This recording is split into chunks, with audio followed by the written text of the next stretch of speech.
bagaimana kabarnya? Semoga kita semua baik-baik ya. Ya, terima kasih. Nah, sudah siap kita untuk mulai pelajaran? Ya, kita mulai dengan doa yang akan Ibu pimpin. Semua sikap berdoa, lipat tangan dan tutup matanya. Tuhan Yesus, terima kasih. Pagi hari ini akan kami mulai pelajaran kami. Pimpinlah kami dari awal, pertengahan sampai berakhir. Di dalam nama Tuhan Yesus, kami sudah berdoa. Haleluya. Amin. Nah, pagi hari ini keluarkan semua alat tulisnya, buku, pensil, alkitabnya, alat peraganya, semua alat tulis disiapkan di depan kalian. Karena kita akan mulai pelajaran kita. Sudah siap? Ya, terima kasih. Kalau kita sudah siap, tetap semangat anak-anak. Ada semangatnya? Ayo semangat ya. Ya, terima kasih. Nah, siapa masih ingat pelajaran kita minggu yang lalu? Masih ada yang ingat? Ayo. Nah, terima kasih. Siapa lagi? Ya, terima kasih. Diulangi ya. Pelajaran kita minggu yang lalu yaitu mengapa manusia bisa jatuh ke dalam dosa. Yang kedua, apa dampak daripada perbuatan manusia yang berdosa di Taman Eden. Nah, sekarang kita masih juga mempelajari tentang dosa anak-anak yang akan kita ambil dari Kejadian pasal 4 ayat 1 sampai ayatnya ke-16. Materi pokok kita pagi hari ini adalah tentang dampak dosa. Anak-anak sekalian, Ibu mau bertanya kepada kalian, menurutmu apakah dosa sama dengan kesalahan? Nah, pada pagi hari ini kita akan membahas tentang dua bersaudara, yaitu Kain dan Habel. Di mana Kain dan Habel ini adalah anak-anak dari pada Adam dan Hawa. Nah, anak-anak, coba perhatikan kepada materi ini. Apa yang anak-anak lihat? Ada dua orang mempunyai yaitu profesi atau pekerjaan. Kain, dia bekerja sebagai petani, dan Habel pekerjaan sehari-hari adalah sebagai peternak. Nah, pada waktu mereka membawa persembahannya, Kain membawa hasil daripada pertaniannya atau perkebunannya, sementara Habel dia membawa hasil daripada ternak dombanya. Nah, anak-anak coba perhatikan kembali pada materi ini ya. Setelah mereka bertumbuh dewasa, mereka sama-sama memiliki kerinduan untuk mempersembahkan dari hasil pekerjaan mereka sendiri. Anak-anak, simak benar-benar pada gambar ini ya. Dan pada materi yang kita ambil di dalam Kejadian pasal 4 ayat 1 sampai ayat 16. Di mana anak-anak daripada Adam dan Hawa, yaitu bernama Kain dan Habel, setelah mereka bertumbuh dewasa, mereka bekerja. Kain sebagai petani, sedangkan Habel dia bekerja sebagai peternak domba. Mereka bersama-sama membuat satu korban persembahan di hadapan Allah. Tentu, ya Kain mempersembahkan dari hasil pekerjaannya bukan? Dan Habel juga pasti akan mempersembahkan dari ternak dombanya. Nah, pada waktu itu mereka berdua sedang membuat korban persembahan di hadapan Tuhan. Perhatikan anak-anak, ya apa yang mereka bawa? Berbeda bukan? Tentu dari hasil mereka sendiri, karena pekerjaannya sudah berbeda. Selanjutnya kita akan melihat kembali, yaitu Kain dan Habel sedang membuat persembahan tersebut.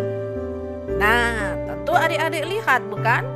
Di mana Kain mempersembahkan hasil pekerjaannya dan Habel mempersembahkan hasil pekerjaannya juga. Coba perhatikan baik-baik anak-anak, jangan sampai nanti salah ya. Persembahan daripada Habel berkenan di hadapan Tuhan, sedangkan persembahan Kain tidak berkenan di hadapan Tuhan. Nah, kedua hal ini ada perbedaan bukan? Ada. Ya tentu ada. Di mana hatinya pasti berbeda bukan? Hati Kain ya pasti ada rasa tidak senang, tidak suka melihat adiknya. Sementara Habel, dia memiliki hati yang sangat bersukacita bukan? Karena apa? Karena persembahan daripada Habel diterima oleh Tuhan. Nah, anak-anak perhatikan kembali pada gambar ini ya. Jangan lupa pada gambar ini kita lihat bagaimana kedua bersaudara ini. Yo, lihat nih. Sikap daripada Habel, sikap daripada Kain berbeda bukan? Ada apa di dalam diri Kain? Perhatikan, tuh Kain menjadi kesal dan marah karena persembahannya tidak diterima Tuhan. Sementara Habel, dia bersukacita bukan? Ya, tentu bersukacita. Di dalam hati Kain tersimpan amarah, benci, iri hati, sakit hati, dendam. Nah, itu adalah sifat-sifat yang tidak berkenan di hadapan Tuhan bukan? Ya, Tuhan tidak suka. Karena itu adalah contoh-contoh dosa anak-anak. Nah, Kain tetap menyimpan contoh-contoh dosa tadi. Amarah, benci, dan juga sakit hati kepada Habel. Nah, anak-anak perhatikan kembali. Ternyata Kain tidak hanya marah, tidak hanya iri hati kepada adiknya, tidak hanya benci kepada adiknya, tetapi dia melakukan perbuatan yang tidak benar, yaitu membunuh saudaranya sendiri Habel. Hal ini tidak berkenan di hadapan Tuhan, bukan? Itu adalah satu kebencian di hadapan Tuhan. Perhatikan anak-anak, sebelum Kain membunuh adiknya, sebenarnya Allah itu sudah menasihati Kain. Tuhan bilang begini, Kain, kenapa hatimu tidak bersukacita? Karena persembahanmu, kamu menyimpan amarah. Allah sebenarnya sudah menasihati Kain, tetapi Kain mengabaikan nasihat Allah pada saat itu. Lebih dia menuruti keinginan hatinya, yaitu amarah, benci, dan melakukan perbuatan dosa. Nah, anak-anak perhatikan, setelah Kain membunuh Habel, ya, apa sih dampaknya yang pertama dialami Kain?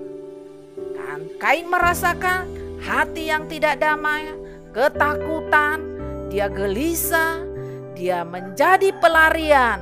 Itu dampak yang pertama bagi diri sendiri. Dampak yang kedua bagi orang lain, yaitu ayah daripada Kain dan Habel mengalami kesedihan yang berkepanjangan, bahkan juga mungkin marah, mungkin juga ekspresinya menangis berkabung karena kehilangan anaknya yang bernama Habel. Nah, anak-anak, setelah Kain membunuh Habel, Allah bertanya kepada Kain, "Kain, di mana adikmu Habel?" Kainnya bilang apa anak-anak? "Saya tidak menjaga adik saya tidak tahu." Sebenarnya Allah sudah tahu kalau Habel itu sudah dibunuh oleh abangnya sendiri si Kain. Tetapi Allah ingin menanya si Habel untuk meminta pertanggungjawabannya. Apakah dia mengaku atau berbohong? Nah, anak-anak ingat ya, dampak dosa yang terakhir tadi adalah yaitu hukuman kekal di api neraka kalau kita tidak ada pertobatan. Nah, walaupun Kain berdosa melakukan pembunuhan, Allah masih mengasihi Kain. Apa buktinya? Waktu itu Allah membuat tanda di dahi daripada Kain sehingga orang tidak membunuh Kain. Nah, anak-anak, Itulah bukti kasih Allah kepada manusia pada saat itu. Diberikan kesempatan kepada Kain untuk dia bertobat. Anak-anak, siapakah yang menyebabkan kita melakukan perbuatan dosa itu sesungguhnya? Nah, kita sendiri ya, sebab sifat jahat sudah ada di dalam diri kita manusia. Karena itu, semua manusia telah berdosa. Kita cenderung untuk melakukan kesalahan atau perbuatan jahat. Alasan orang berbuat dosa yaitu dosa tidak terjadi dengan cara tiba-tiba, tapi awalnya tumbuh sebab bibit kecil di hati kita sudah ada. Misalnya iri hati, dengki, amarah, serakah, angkuh, keinginan untuk menguasai dan sebagainya. Cerita tentang Kain yang membunuh adiknya dilandasi oleh perasaan iri hati karena Allah menerima persembahan Habel dan tidak menerima persembahan Kain. Nah, perhatikan nih intinya nih. Apakah dampak dosa? 1. Dosa dapat berdampak buruk untuk diri sendiri maupun untuk orang lain. Dampak buruk bagi orang lain misalnya ketika kita menyakiti hati teman dan menimbulkan sakit hati. Sementara itu kita akan dikejar-kejar rasa bersalah, perasaan tidak tenang, cemas, dan hidup tidak menjadi nyaman dan damai, bukan? Nah, dampak dosa bagi orang lain. Orang lain akan mengalami kesedihan yang berkepanjangan seperti ayah daripada Habel. Bahkan juga orang lain terlukai hatinya, bisa merasa marah, bisa juga dia merasa benci karena sudah terlukai. Dan ingat anak-anak ya, dampak yang lebih jauh dari dosa adalah penghukuman kekal. Yesus dengan jelas mengajarkan bahwa dosa menghancurkan dan memisahkan manusia dari Allah. Coba lihat nih gambarnya. Dosa ada jurang yang pemisah antara Allah dan manusia. Padahal dulu tidak seperti itu. Nah, sekarang karena dosa ada sehingga terpisah Allah dengan manusia. Anak-anak perhatikan kembali ya, sikap kita terhadap dosa bagaimana? Setiap dosa yang kita buat secara sadar atau tidak harus kita akuin. Supaya apa? Supaya hubungan kita dengan Tuhan dan sesama menjadi baik. Jika kita tidak mengaku dosa kita, maka kita akan dibayang-bayangi oleh rasa bersalah dan hidup kita tidak akan tenang, bukan? Nah, Nana perhatikan gambar Kain ini. Ada noda di baju kan? Tetapi noda ini hanya bisa hilang sebentar. Tetapi bekas itu tidak bisa pulih kembali putih seperti asal semula. Sama halnya dengan kita. Walaupun usaha apa yang kita buat mungkin berbuat baik atau melakukan hal-hal yang benar di pandangan kita, tetapi dosa itu tidak dapat dihapuskan dengan perbuatan baik dari hati nurani kita. Tetapi melalui apa adik-adik? Yaitu satu pengakuan kita di hadapan Tuhan atas setiap dosa yang kita lakukan dan percaya kepada Tuhan Yesus yang sudah rela mati disalibkan untuk mengampuni dosa kita. Nah, siapa yang dapat mengatasi dosa-dosa kita? Dosa-dosa kita hanya dapat dibersihkan oleh Yesus. Hanya Yesus anak Allah yang dapat membersihkan kita dari segala dosa. Inilah satu-satunya jalan yang tersedia di muka bumi ini. Tak ada jalan lainnya. Perhatikan gambar. Dan sekarang siapa yang dapat mengatasi dosa-dosa kita? Dosa-dosa kita hanya dapat diatasi oleh Tuhan seperti yang tertulis dalam 1 Yohanes pasal 1 ayat 7 sampai 9. Tetapi jika kita hidup di dalam terang sama seperti Dia ada di dalam terang, maka kita beroleh persekutuan seorang dengan yang lain dan darah Yesus. Anaknya itu menyucikan kita daripada segala dosa. Jika kita berkata, maka kita tidak berdosa, maka kita menjadi seorang penipu, menipu diri kita sendiri, dan kebenaran tidak ada di dalam kita. Jika kita mengaku dosa kita, maka Ia adalah setia dan adil, sehingga Ia mengampuni segala dosa kita dan menyucikan kita dari segala kejahatan. Akan simpulkan dari materi kita pagi hari ini, yaitu dampak dosa, ya. Perhatikan, dosa berdampak buruk bagi kehidupan manusia. Dosa membuat diri kita dihantui rasa bersalah, tidak tenang, cemas, tidak nyaman, dan tidak damai. Selain itu, dosa yang kita lakukan berdampak buruk bagi orang lain, menimbulkan sakit hati, kepedihan, dan siksaan. Dampak yang lebih jauh dari dosa adalah penghukuman kekal. Dosa menghancurkan dan memisahkan manusia dari Allah. Allah memandang dosa dengan serius. Oleh karena itu, jangan menganggap enteng dosa, sebab dosa yang kita lakukan harus diakui supaya hubungan kita dengan Tuhan dan sesama menjadi baik kembali. Sudah selesai membahas materi pokok kita, itu dampak dosa bagi diri sendiri, bagi orang lain.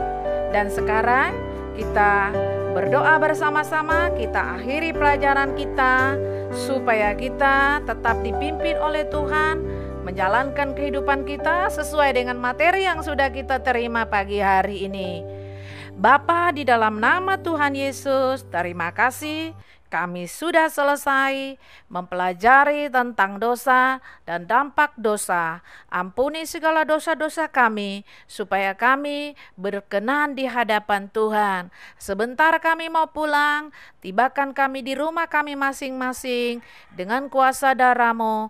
Di dalam nama Tuhan Yesus kami sudah berdoa. Amin.